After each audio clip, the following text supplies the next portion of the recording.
Frida Njeri has a rare ability to make her customers feel as though they are her most reserved guests. The 30-year-old owns the only floating bar and restaurant off of Lamu. Her pub has been floating in the middle of the sea for the last 8 years. So the floating bar started in 2007 by the owner called Gerard Johnson, and then he operated the place for like 5 years until 2011, and then 2012 when the tourism went down, when we had the abduction of the French lady by the Somali people. And then he gave the place to the manager to manage it, and he could not maintain the place or have the standard of the floating bar. And then the place went like down, and he almost gave up on the place.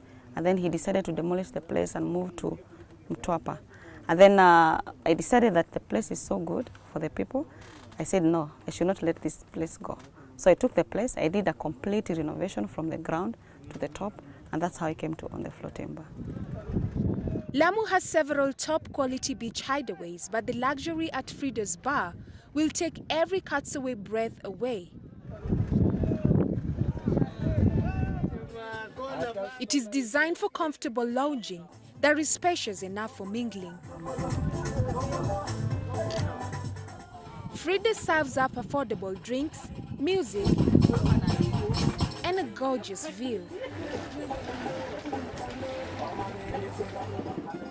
Her special cuisine includes local delicacies such as fish, lobsters, and octopus. Prices are less than $5 per plate. Both locals and tourists can count on having a good time here.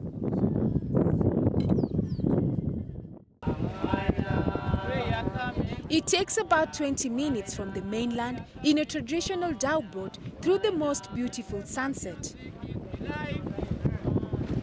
The sailing trip to the floating bar cost only $2.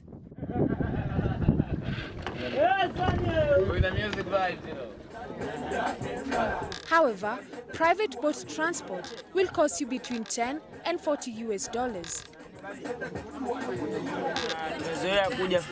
We are used to making 10 trips to the floating bar, ferrying tourists.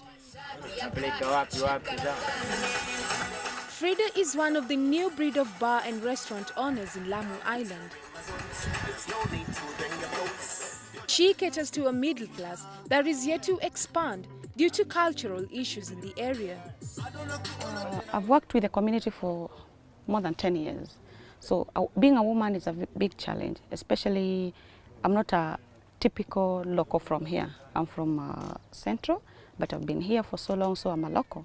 And the respect I got when I was maybe working with them, it's like different now because I own a bar, which is against the community. They don't support drinking and being a woman. So it's a very big challenge for me, but I hope with the changes and the things how they are unfolding, they'll come to accept that because I'm getting even support now that they can bring me tourists.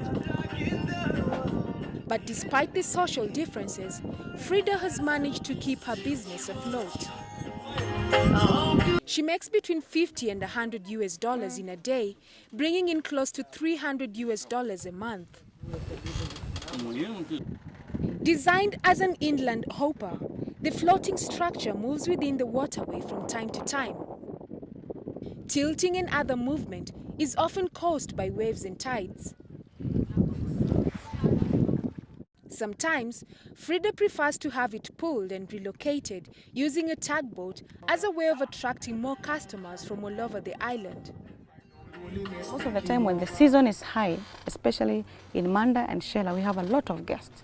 So you prefer having it next to Manda and Shela, where we have a lot of tourists coming into the boat. The structure rests on recycled plastic drums and has a remarkable capacity of roughly 250 people. Its construction is comprised of locally sourced natural materials. So we have around 200 drums, which can take capacity of 1.6 tons. And then the wallings and the roofing, we have the local materials because we can't put any hard materials because of the weight. And then because of the local materials, they wear out very quickly. So each and every rainy season, we have to change almost everything, which is more expensive than having a standing building. Frida is currently seeking a capital infusion so that she can make the project even more attractive. Okay, we are using solar energy, which is enough just to support the lighting and the music. It cannot support the power, the electricity for the cooling system. So normally what we do, we have we cool our drinks with ice cubes. So we have to bring ice cubes every day from town to here to have at least a cold drink, which we have never missed a cold drink in the floating bar. So that's the biggest challenge.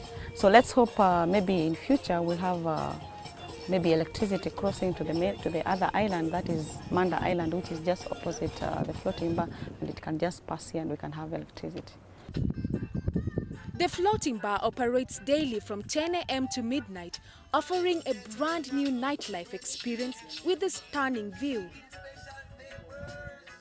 Frida's future plan is to have a more complex floating construction with rooms for those who get sleepy or just don't want to leave the bar. Meanwhile, she'll continue to treat her guests to a cool dining experience on the water, making the encounter a memorable excursion for all. A good time. I want to see one.